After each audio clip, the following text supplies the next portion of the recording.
Boa noite. É, Hoje é uma quinta-feira, dia 10 de fevereiro de 2022, e nós estamos aqui na Igreja de Interlagos para mais uma escola da doutrina bíblica. Hoje nós vamos estudar um assunto bastante interessante. Para quem não me conhece, eu sou o pastor Hélio Pilvezan, e se você chegou aqui nesse canal do YouTube e porventura quer conhecer um pouquinho melhor a nossa igreja, fica à vontade, mande uma mensagem para a gente, né? Nós temos um site chamado www.igrejadeinterlagos.com.br.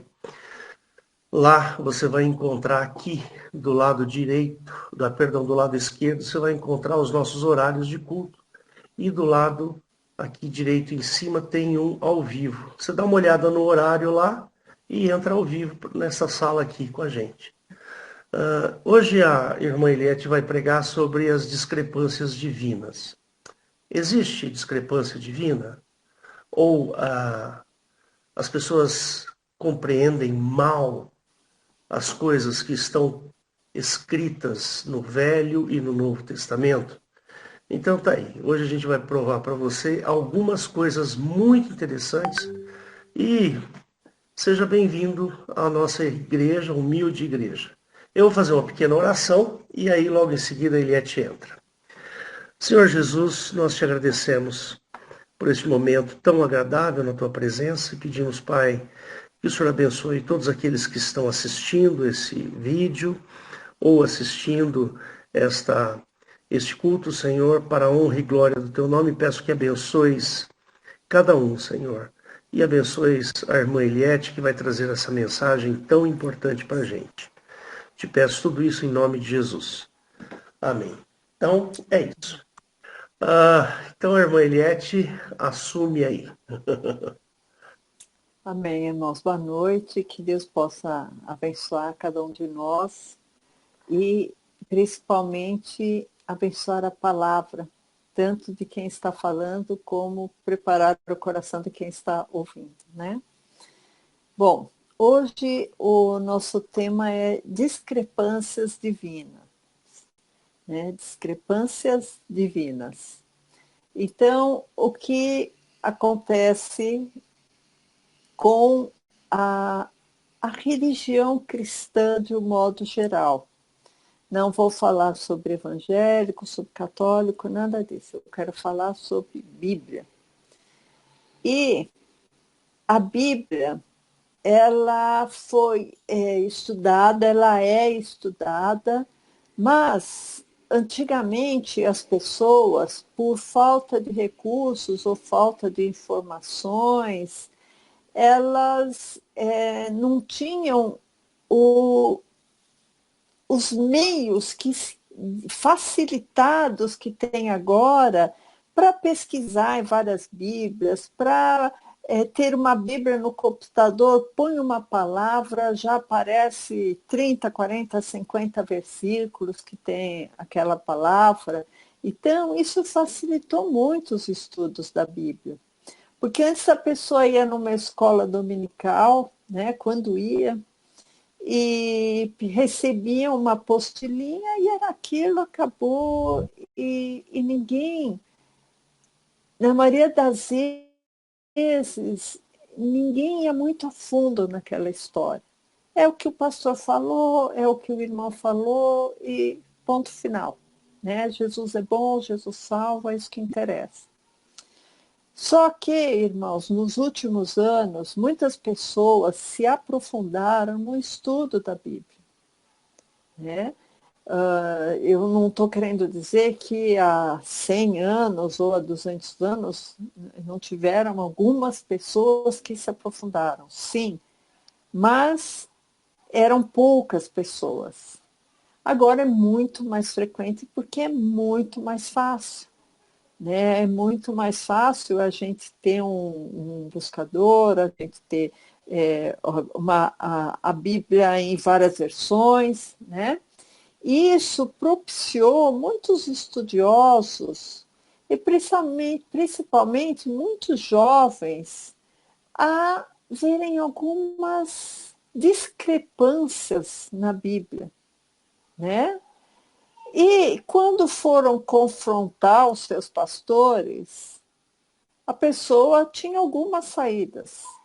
O pastor conseguia mais ou menos tirar aquela dúvida, ou o pastor falava para a pessoa, não, irmãozinho, não fica entrando nessa seara, porque o irmão vai ficar maluco. O irmão tem que aceitar pela fé, né? Ou então, a pessoa, irmãos, muitas vezes se afastava de Deus, se afastava do Evangelho, porque a pessoa pensava assim, como é que Deus, sendo Deus, pode mudar tanto? Se a Bíblia está dizendo que em Deus não há mudança nem sombra de variação.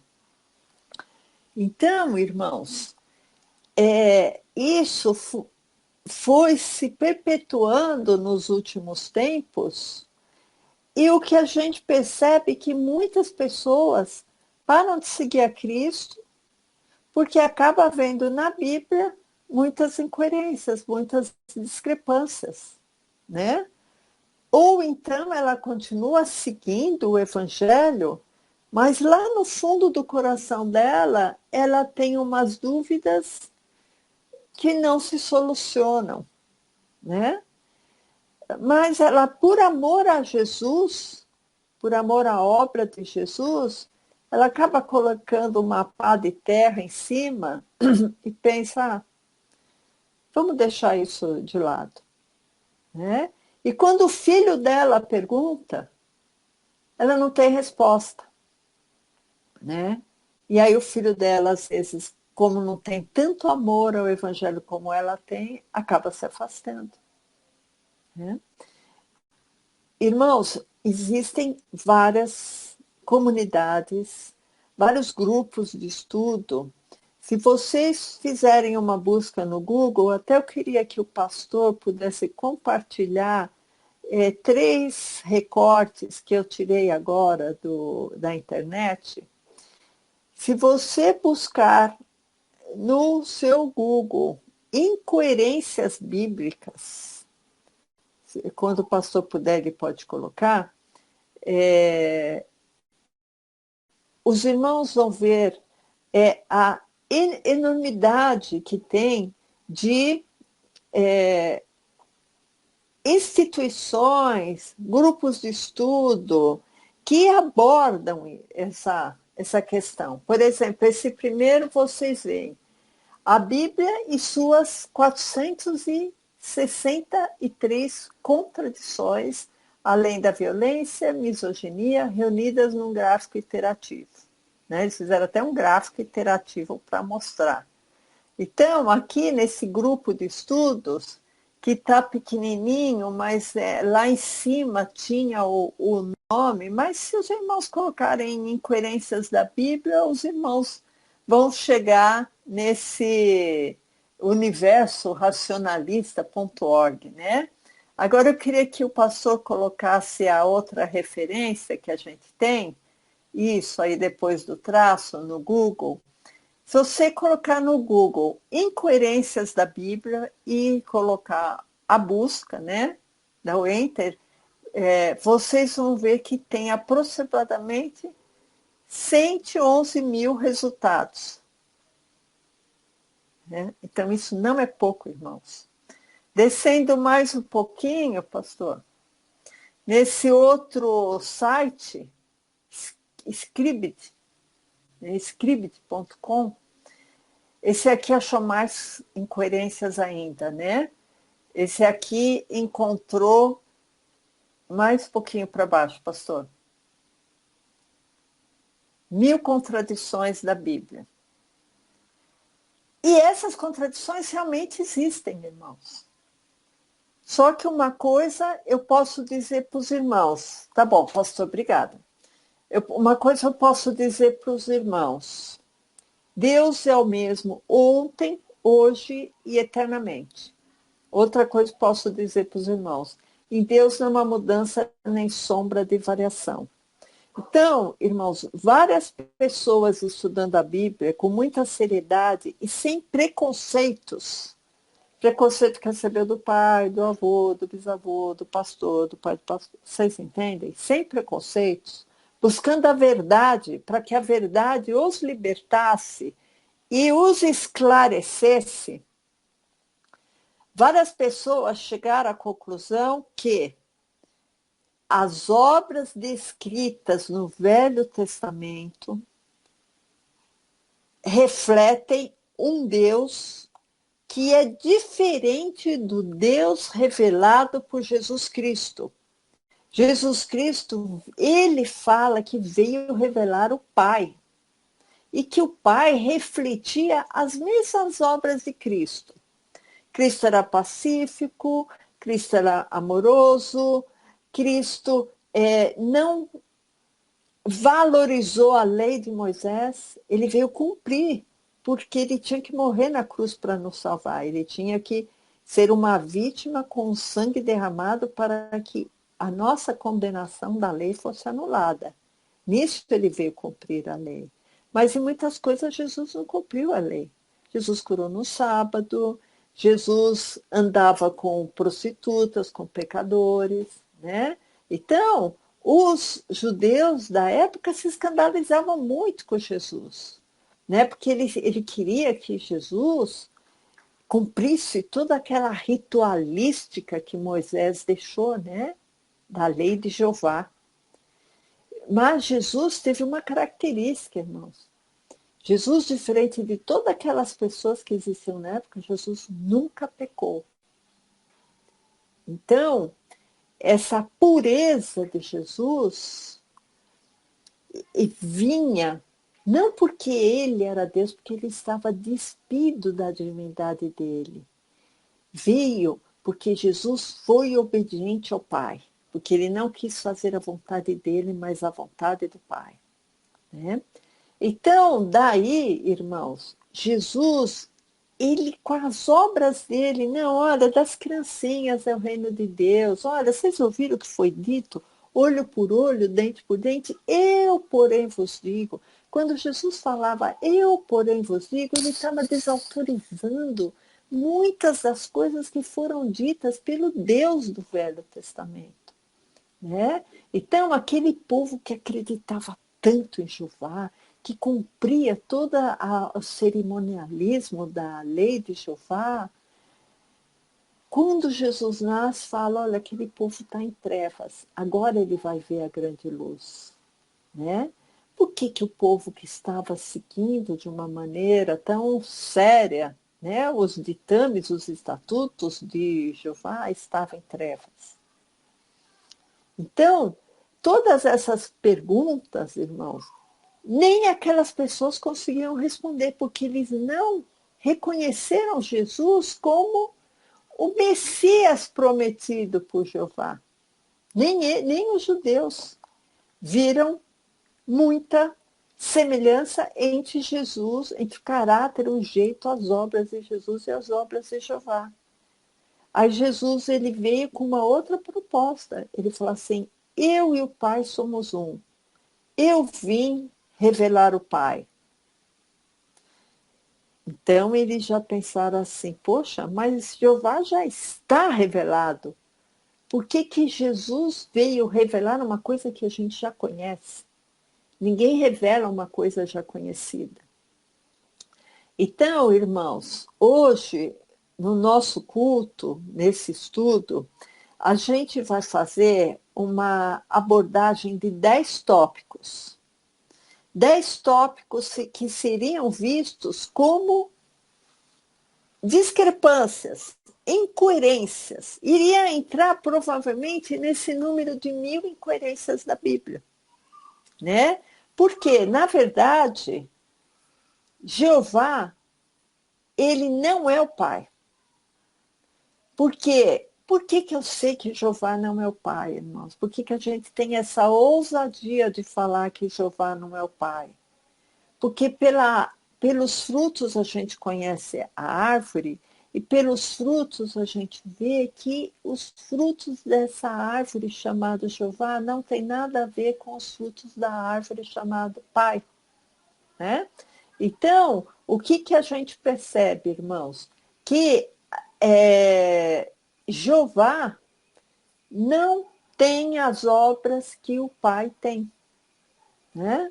Então, quando a gente fala em Novo Testamento, em obras do Pai, em obras do Velho Testamento, a gente deixa tudo muito bem estabelecido para nós, irmãos, para nós sabermos exatamente quem é Jeová e quem é o Pai do nosso Senhor Jesus Cristo. Então, o que a gente chega à conclusão, irmãos? Que as discrepâncias divinas, na verdade, não existem. Deus, como eu disse, é o mesmo ontem, hoje e eternamente. O Pai não tem discrepâncias em relação ao Filho, por exemplo. Só que o Deus Jeová, o Deus do Velho Testamento, é um Deus que não se encaixa em nada com o Deus do Novo Testamento, né? Então, daí a nossa convicção que Jeová não é o Pai, porque as obras dele são opostas, e isso a gente vai ver hoje, irmãos, tá?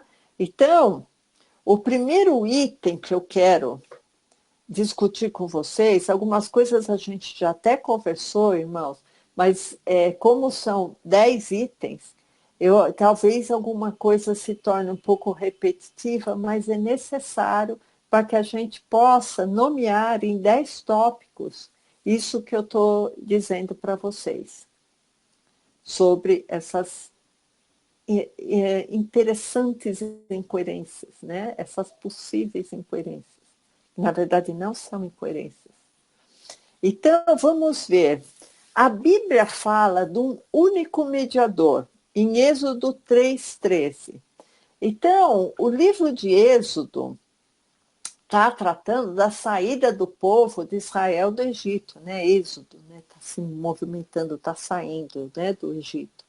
E quando o povo sai do Egito, Jeová nomeia um mediador.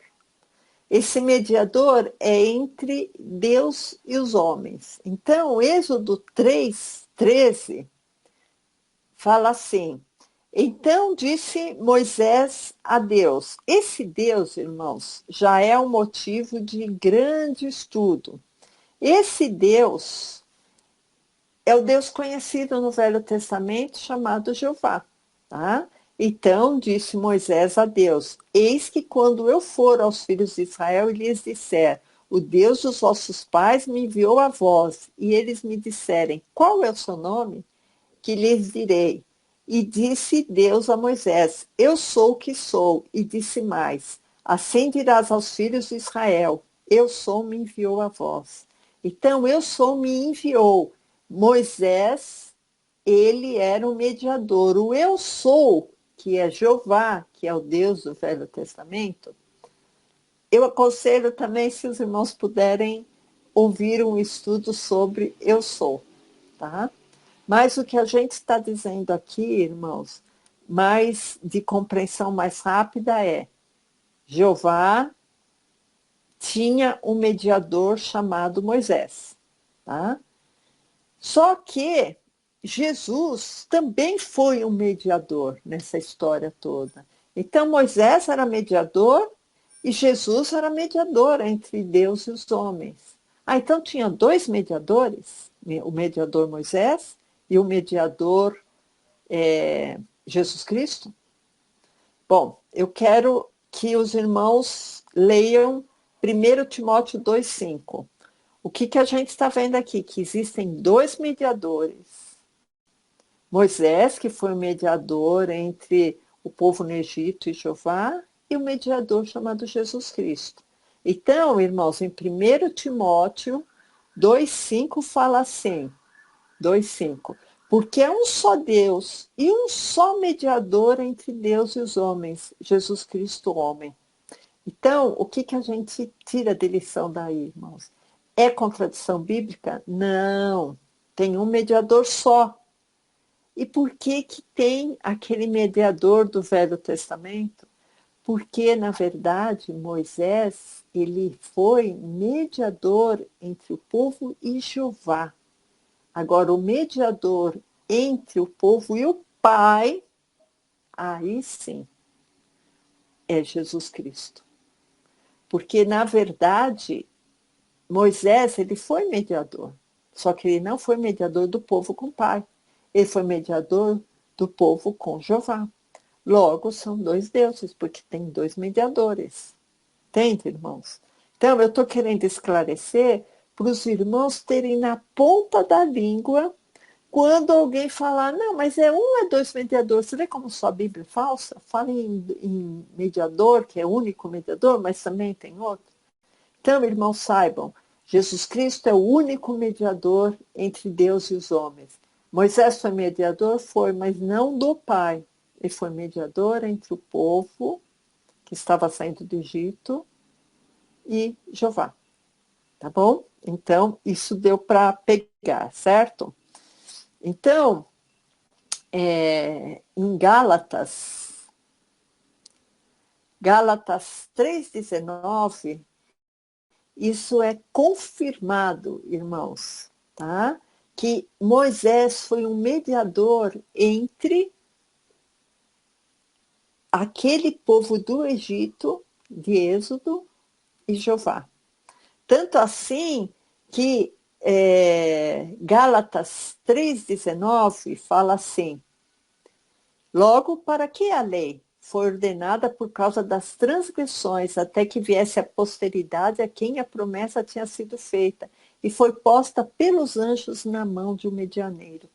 Né? A lei foi posta pelas mãos dos anjos.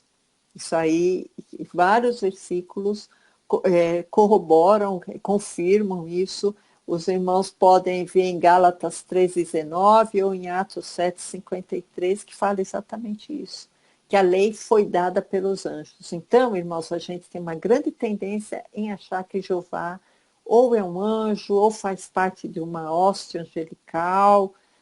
Alguma coisa muito forte Jeová tem com anjos. Tá? Qualquer dia a gente inclui também esse tema, né? Jeová é um anjo, né? Bom, então, primeira coisa, irmãos, da mediação. Jesus é o único mediador. Quando fala aqui que a lei foi posta nas mãos pelos anjos, nas mãos de um medianeiro, que a lei foi posta nas mãos de um mediador, e quando em Timóteo fala que Jesus Cristo é o único mediador, vocês podem ficar tranquilos que Jesus é o único mediador mesmo. Aquele medianeiro ou mediador não foi mediador do Pai, foi mediador do povo com Moisés. Acho que deu para entender bem, né? Segundo tópico, irmãos. Quem é o rei deste mundo? É uma pergunta. Quem é o rei deste mundo? Né? Eu acho que é uma pergunta bem pertinente e é uma pergunta que entra também nessas contradições. Quem é o rei? Quem que se declarou o rei desse mundo? Isso está em Salmos 47:2. Tem vários versículos, tá, irmãos, que fala quem é o rei desse mundo. Eu escolhi esse versículo porque eu acho que ele era mais didático, tá? Salmos 47:2. Vamos ver quem é o rei desse mundo. O rei, o supra, né? Porque o Senhor Altíssimo é tremendo. Quem é o Senhor Altíssimo? O Senhor com letra maiúscula em Velho Testamento é igual a Jeová. É a mesma coisa que eu li, porque Jeová Altíssimo é tremendo e rei grande sobre toda a terra. Então, Jeová se intitula o rei grande sobre toda a terra. Agora, no mesmo capítulo, no verso 7, pastor, confirmando, tá? No verso 7, pois Deus é o rei de toda a terra, cantai louvores com inteligência. Agora, verso 8, Deus reina sobre os gentios, Deus se assenta sobre o trono de sua santidade. Então, Deus é o rei de toda a terra. Isso está claríssimo no verso 7. Tem vários outros versículos, irmãos, eu vou falar só se os irmãos quiserem pesquisar, se os irmãos estiverem anotando, Salmo 22, 28 também fala que o reino do Senhor é aqui, que ele domina sobre as nações, que ele é o rei das nações. Jeremias 10, 7 também fala que Jeová é o rei das nações, que ele reina sobre a terra. Então, não existe dúvida que Jeová é o rei dessa terra, né? Só que tem uma coisa, irmãos. Essa terra é uma terra feita de coisas concretas, né? E também dos nossos sentimentos, né? E também de espíritos, né? De anjos. Então, essa terra tem um componente espiritual e tem um componente concreto e um componente relacionado com os nossos sentimentos, né? Então, é uma coisa assim muito complexa, certo? Só que na Bíblia fala que a nossa carne é corruptível. A Bíblia fala também que o homem, sem a salvação de Cristo, seu destino é o inferno, é o Hades, é a perdição, é a destruição, né? Então, existe nessa terra uma finitude, uma finitude. As coisas têm fim, né? Então, um animal tem fim, uma montanha, se você for ver, depois de muitos anos, ela vai aplanando, aplanando, né? Então, todas as coisas se modificam e muitas das coisas têm um final nessa terra. Só que, quando vem Jesus, ele tem uma outra proposta. A proposta de Jesus é: olha, você com essa sua vidinha mundana, essa sua vidinha de inveja, de pequenez, de pecado, se você quiser seguir a Jesus, você vai ter que morrer e nascer de novo. Morrer essa parte terrena, essa parte que puxa para aquele espírito que foi soprado em você. E você vai ter que morrer e nascer de novo. Então, o que Jesus propõe? Jesus propõe um revestimento, um renascimento espiritual do homem. Né? O homem continua com a carne e osso que ele herdou lá dos Elohims, em Gênesis 1. Ele continua, Gênesis 1 e 2 e 3, ele continua.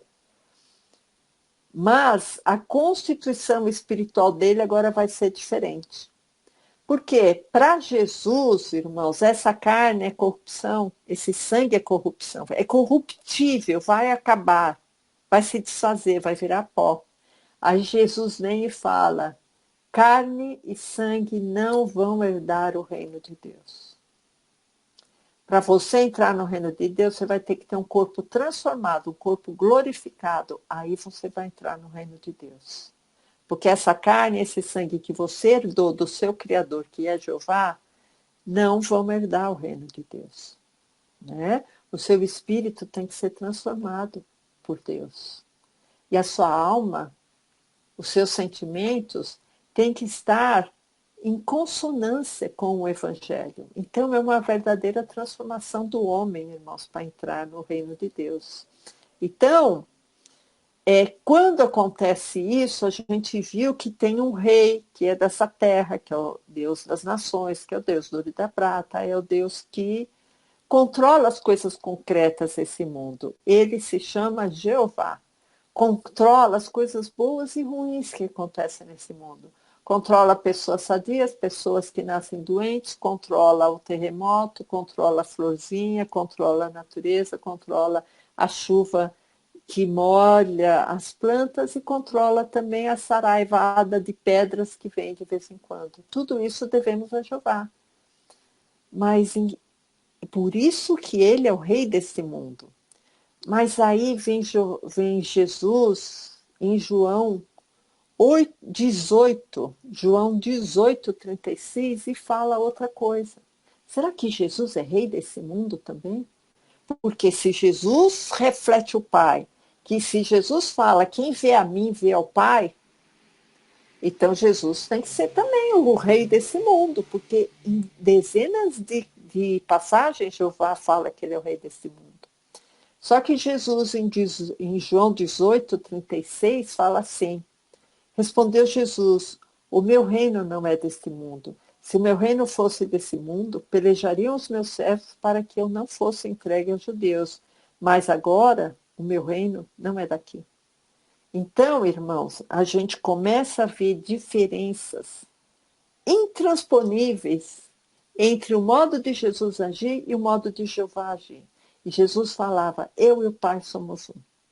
Logo, Jeová não é o Pai. Logo, a Bíblia não é incoerente, porque tem que ser vista com olhos que Jesus revelou, com os olhos que Jesus revelou, com a visão que Jesus revelou, tá? Porque quando começamos a ler a Bíblia com a visão que Jesus revelou, a gente vê que a Bíblia é um livro coerente de Gênesis e Apocalipse. Nós não somos marcionistas, nós não somos gnósticos, nós não somos nada disso, nós somos cristãos. E acreditamos fielmente na Bíblia. E a própria Bíblia prova que Jeová não tem nada a ver com o Pai. Inclusive, as obras dele são opostas. Então, vamos para o terceiro item, irmãos. Não vai dar tempo da gente ver todos. Esse aqui eu vou falar rapidamente, porque a gente já viu em outros estudos, mas para quem está se deparando por esse estudo a primeira vez, eu vou pedir para o pastor abrir em Salmos 18:10, que fala onde Jeová mora, onde é a morada de Jeová, né? Então, para a gente desvendar outra inconsistência ou incoerência da Bíblia, aqui está entre aspas, eu estou dizendo entre aspas, tá? Porque na verdade a Bíblia não é incoerente. O que é incoerente é a maneira como a gente foi ensinado a acreditar ou a interpretar, né? A Bíblia não tem que ser interpretada, tem que ser lida e discernida espiritualmente, né? Então, Salmo 18:10 está falando de Jeová. E montou num querubim e voou. Sim, voou sobre as asas do vento. Fez das trevas o seu lugar oculto. O pavilhão que o cercava era a escuridão das águas e as nuvens dos céus. Então, irmãos, eu vou deixar aqui outros versículos, porque aqui está muito claro Jeová dizendo que está nas trevas, né? É só para os irmãos anotarem, que acho que vale a pena se o irmão estiver interessado nisso. Deuteronômio 4, 11 e 12. Deuteronômio 5, de 22 a 24. Êxodo 20, 21. E se o irmão gostar de Bíblia, coloca no seu buscador trevas. O irmão vai ver quantas vezes Jeová está associado ou morando ou mergulhado nas trevas, né?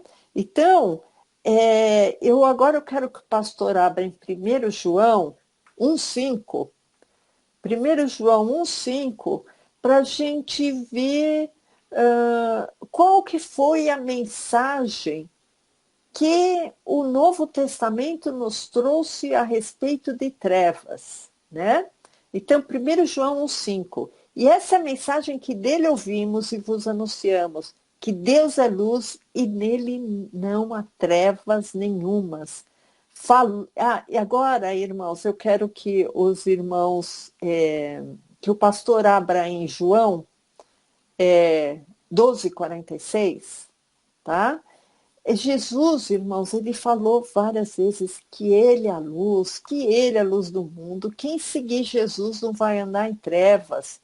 E João 12:46 fala assim: eu sou a luz que vim ao mundo, para que todo aquele que crê em mim não permaneça nas trevas. E muitos outros versículos, irmãos, eu só vou deixar aqui mais um, se os irmãos tiverem curiosidade, em Mateus 17, 1 e 2, não precisa de abrir, pastor. Mas a gente vê antítese, tá? Jeová é treva, Jeová mora na treva, Jeová está na treva, Jeová deu a lei para Moisés em meio a trevas. E aí vem Jesus falar assim, olha, Deus é luz. Deus é uma luz tão intensa que nele não subsiste treva nenhuma. E aí você pensa, poxa, será que a Bíblia está sendo incoerente? Jeová mora na treva, mas Deus não tem treva nenhuma. E Jesus fala que ele é só luz, né? Então, irmãos, não é incoerência. Realmente, Jeová é o Deus das trevas. E o Pai está na luz inacessível. E Jesus veio revelar esse Pai, revelar um Deus que não era conhecido. Quarto tópico, irmãos, que eu já dei uma pincelada. Jeová cria a matéria visível. E Jesus veio trazer um mundo invisível. Não é um mundo concreto que pega, que ele mesmo fala, carne e sangue não vão herdar o reino de Deus, né? Então, se carne e sangue não vai herdar o reino de Deus, irmãos, supõe-se que o Pai, sendo só luz, só amor, só retidão, o Pai não poderia fazer coisas ruins, nem coisas corruptíveis. Por isso que Jeová é o Deus que faz a carne. Isso está em Jeremias 32, 27. Jeová é o Deus que se propõe a fazer o que é corruptível. Jeová fez o vírus, fez a bactéria, fez a urtiga, fez os espinhos, fez a semente comestível, fez o pé de laranja, mas fez também o pé de veneno, né? Então, em Jeremias 32, 27, fala assim, eis que eu sou o Senhor, o Deus de toda a carne. Só até aí, irmãos, 32, 27, pastor. Eis que eu sou o Senhor Jeová, o Deus de toda a carne. Então, Jeová é o Deus da carne, tá? Jeová, ele formou o homem do pó da terra, né? Soprou aquele sopro que no original hebraico fala que foi um sopro fedorento, né? Uma flatulência, soprou sobre o fôlego de vida do homem, né? E isso acabou transferindo a personalidade de Jeová para o homem, né? Por isso que o homem foi criado por Jeová em Gênesis, e esse homem recebeu todas as características de Jeová. Então, o homem é briguento, o homem é ciumento, o homem quer tudo para si, né? É egoísta. Então, a gente vê que o homem naturalmente é olho por olho, dente por dente, ele é vingativo, né? Então, esse sopro que foi soprar, que foi recebido pelo homem, isso está em Gênesis 2,7, é um sopro que trouxe as características de Jeová para o homem. Por isso que para o homem se converter a Cristo, ele tem que morrer e nascer de novo. Tem que morrer o homem criado por Jeová, para nascer um homem criado em Cristo, né? Então, irmãos, 1 Pedro 1,23, só para a gente ilustrar isso que eu estou falando, porque o Pai não gera filhos na carne, Jeová gera. Só que para o homem se voltar para o Pai, se voltar para o reino de Deus, se voltar para o reino de Cristo, ele tem que morrer e nascer de novo. Então, 1 Pedro 1,23 fala, sendo de novo gerados, não de semente corruptível, mas da incorruptível pela palavra de Deus, viva que permanece para sempre. Então, irmãos, quando nós somos gerados pela semente corruptível dos nossos pais, nós somos criaturinhas de Jeová. Para ser criaturas e filhos de Deus, a gente tem que ser gerados pela palavra, né? Por isso que aquele versículo clássico que os irmãos já devem ter decorado, João 1,12, fala, você recebeu a Cristo, então você recebeu um poder para a sua transformação, né? Quando você recebe esse poder, aí esse poder vai te transformar em filhos de Deus. Porque naturalmente você não é filho de Deus, naturalmente você é filho de Jeová. Então vamos para frente, irmãos. Deus, será que foi visto por alguém? O Pai foi visto por alguém, será? Né? Então, irmãos, eu queria que os irmãos refletissem sobre isso, né? Algumas passagens da Bíblia falam que várias pessoas viram Jeová, né? Por exemplo, em Êxodo 24:9, só para ilustrar uma das passagens, vamos ler aqui, pastor. Êxodo 24:9.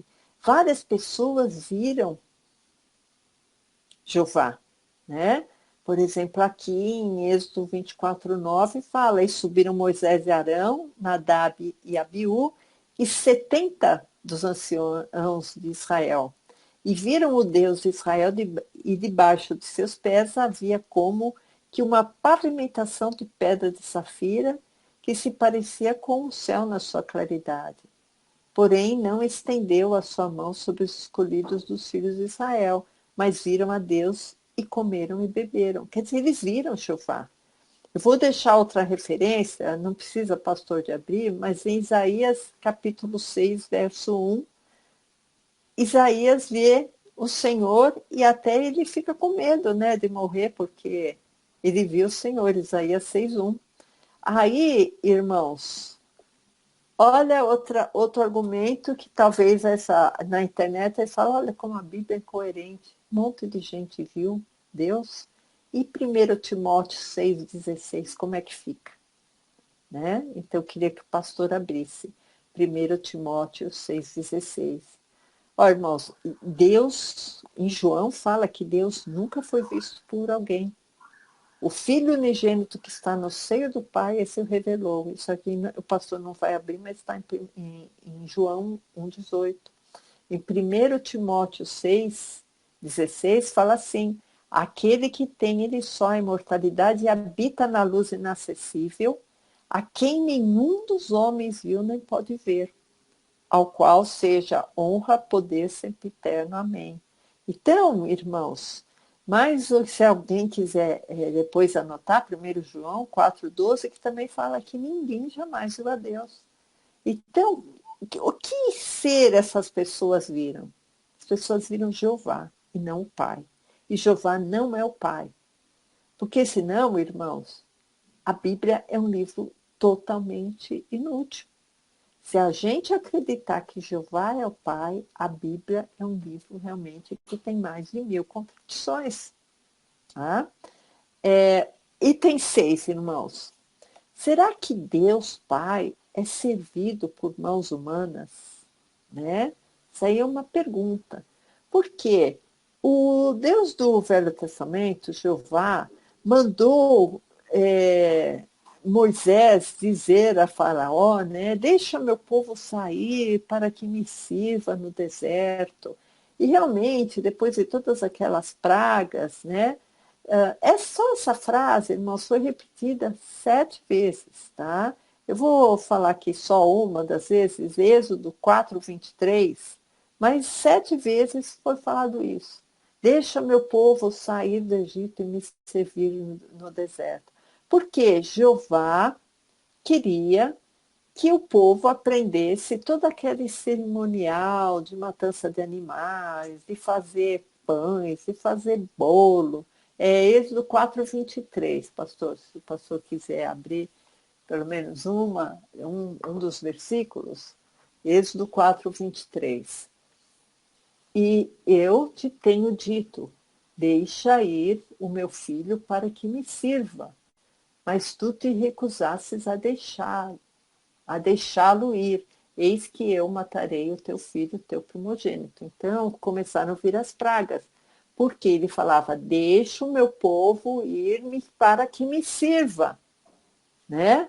Então ele queria que o povo aprendesse a como servi-lo, a matar a pombinha, a matar a ovelhinha, a tirar as fissuras, a tirar as resenhas, a tirar a gordura do fígado, a queimar as partes menos nobres e fazer pães. Então, tudo isso era o homem aprendendo através da lei, daqueles estatutos longos, né, que tem em Levítico, Deuteronômio, aprender como servir a Jeová, né? Como fazer aquela mesa com os candelabros, quanto colocar de óleo, tudo isso era o homem servindo com as suas mãos a Jeová. Né? Isso que Jeová queria, que o povo fosse para o deserto para aprender a servi-lo. Né? Então, Jeová, ele fez questão de ser servido pelos homens. Né? Por isso que ele estabeleceu os cerimoniais de sangue de vítimas, de pães, de bolos. Né? Então, ele formou até uma casta sacerdotal, né? Os levitas, que eles eram especialmente separados e ganhavam por isso, né? Para que eles servissem com as suas mãos a Jeová. Né?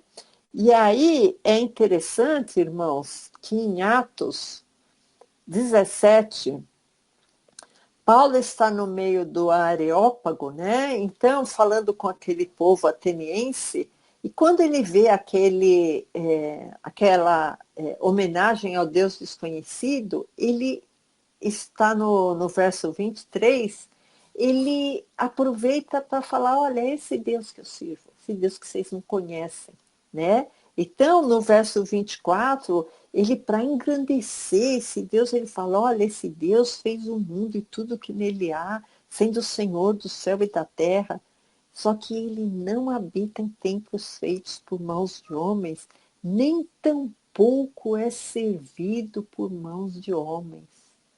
Aí o povo ficava pensando, né? Mas Jeová não era servido por mãos de homens, né? Aí vem depois Paulo, né, fala em Gálatas, olha, quando vocês não conheciam a Deus, por isso que vocês serviam que não era Deus. Né? Esse versículo não precisa de abrir, pastor, que a gente já vai mudar o assunto, mas se alguém quiser anotar, está em Gálatas 4:8, tá? Que fala, quando vocês não conheciam a Deus, vocês serviam aqueles deuses falsos, né? Então, Paulo deu uma direta no fígado, né, dos Gálatas. Então, irmão, sétimo item. Jeová fazia acepção de pessoas, fazia acepção de povos, os judeus eram benquistos, os gentios eram malditos, ele fazia acepção pelo sexo, né? Então a palavra da mulher para Jeová, ela era uma subespécie, né? Aí vem Jesus, não, Jesus iguala todos os povos. Quando em Deuteronômio 14:2, Jeová fala, olha, tinha todos os povos da terra, mas eu escolhi vocês. Né? Deuteronômio 14:2. Vamos ler lá, só para a gente ter um exemplo, que tem várias passagens também de Jeová falando que o povo judeu era o seu escolhido. Então, no verso 2, porque és povo santo ao Senhor teu Deus, e o Senhor te escolheu de todos os povos que há sobre a face da terra, para lhe seres o seu próprio povo. Então, Jeová tinha acepção de pessoas. Para ele, Jeová era o povo bendito, era o povo escolhido. Aí vem Jesus e fala assim, em Efésios 3:15, será que Jesus continua falando isso? Não. Aquela história, irmãos, que eu sempre lembro para vocês, da mulher Ciro-fenícia, que pede uma bênção, e Jesus fala que não é lícito tirar pão dos filhos e jogar aos cachorrinhos. Jesus lá, ele ainda estava agindo como o Messias de Jeová. Jesus foi glorificado e tornado filho de Deus, Pai, somente após a ressurreição. Veja também o nosso estudo sobre ressurreição, vocês vão ver isso, tá? Então, em Efésios 3:14, 15, o 15 é melhor, do qual, está falando de Jesus Cristo, tá? Vocês veem em cima, tá? Do qual toda a família, nos céus e na terra, toma o nome.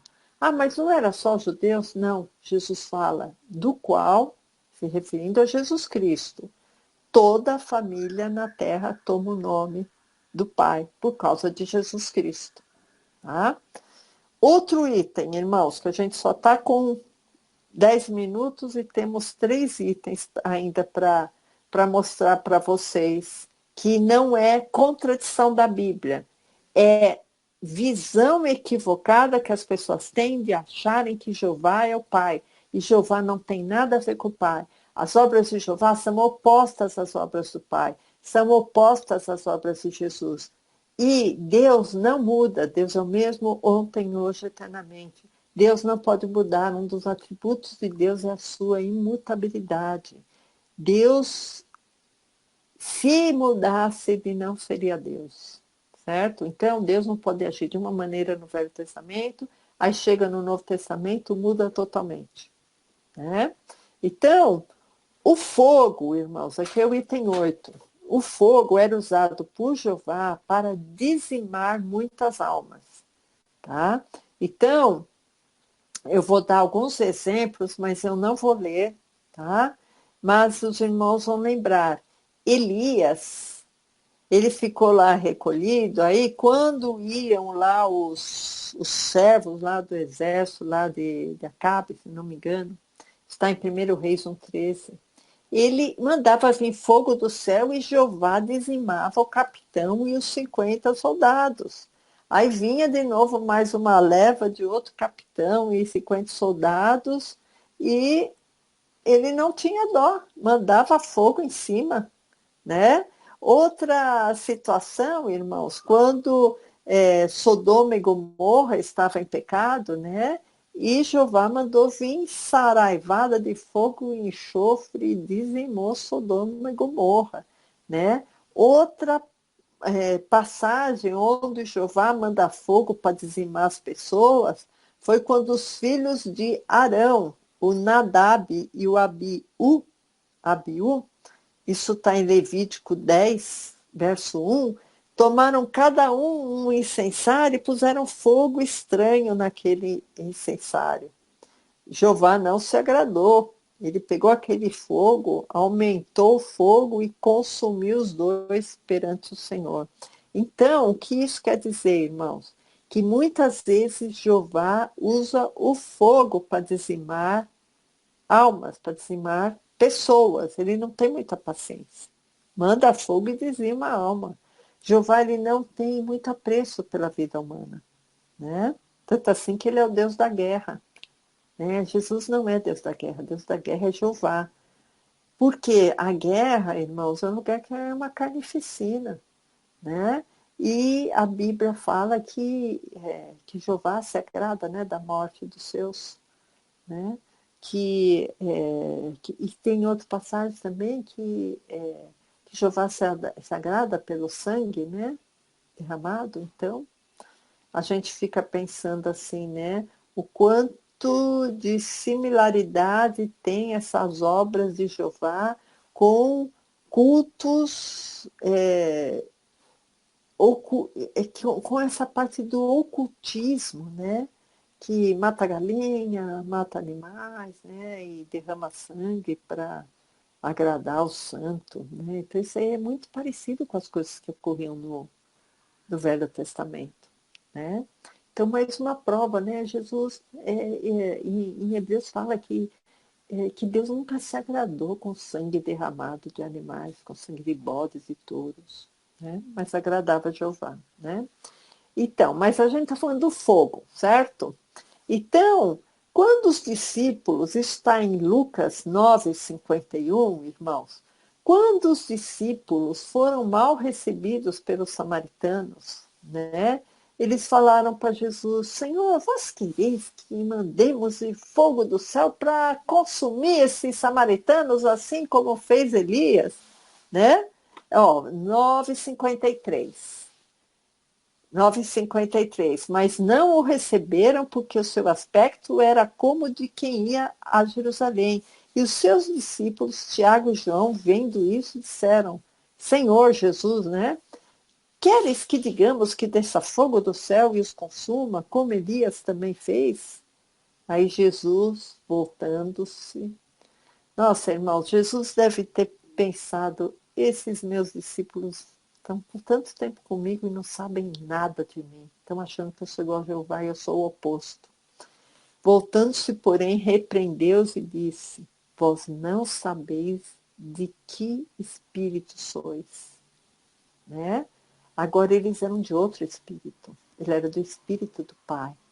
E eles estavam achando ainda que eles eram do espírito de Jeová, que mandava vir fogo para dizimar pessoas, né? Jesus, Jesus, irmãos, o Filho do Homem, Jesus, ele não veio para queimar ninguém. Né? Quem faz muito isso é Jeová. Né?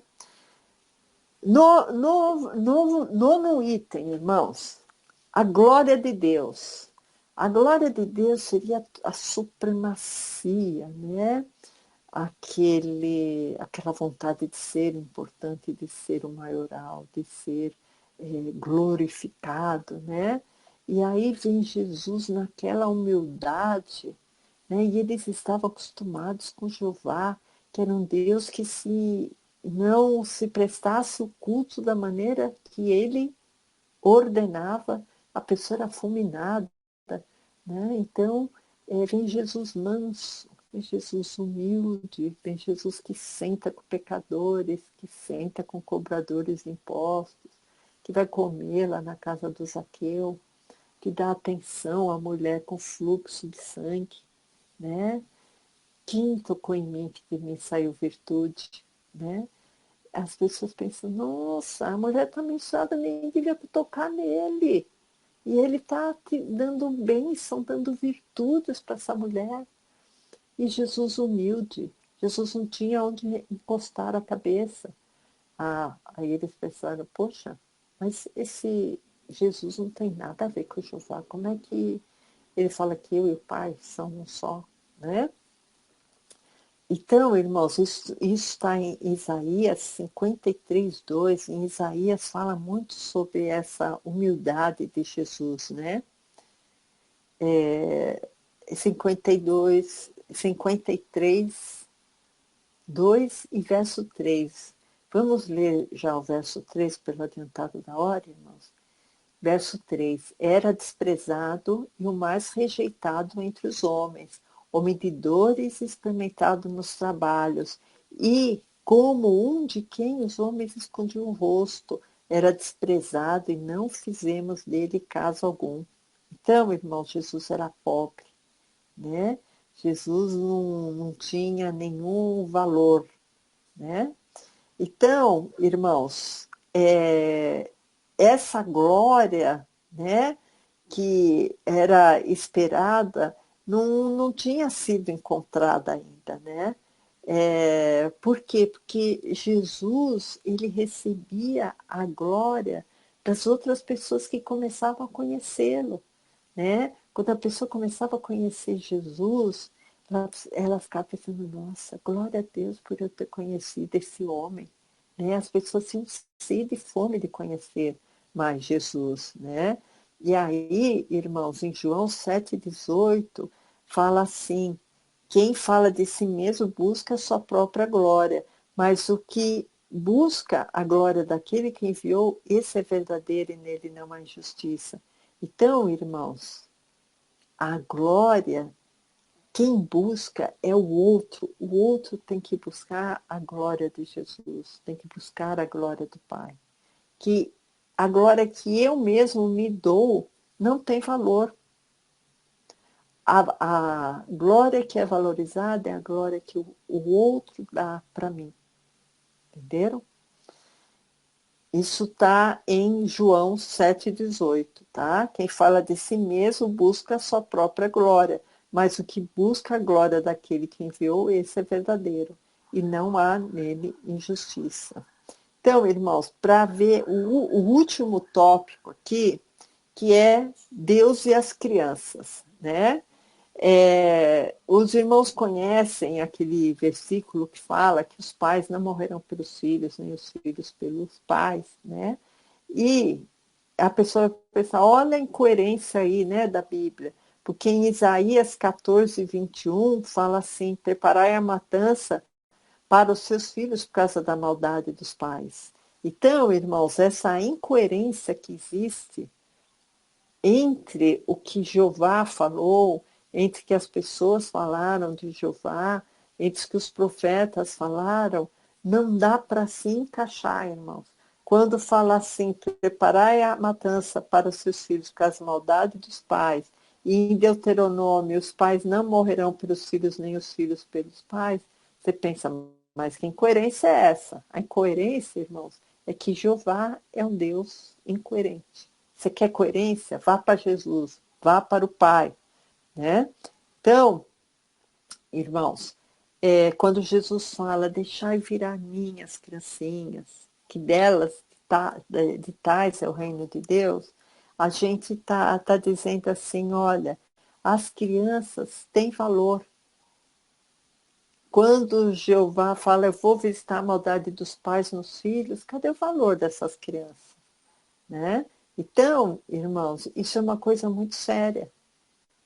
As crianças têm valor máximo para Jesus. Agora, para Jeová, não, porque às vezes ele visita a maldade dos pais nos filhos. Os filhos acabam morrendo por causa da maldade dos pais.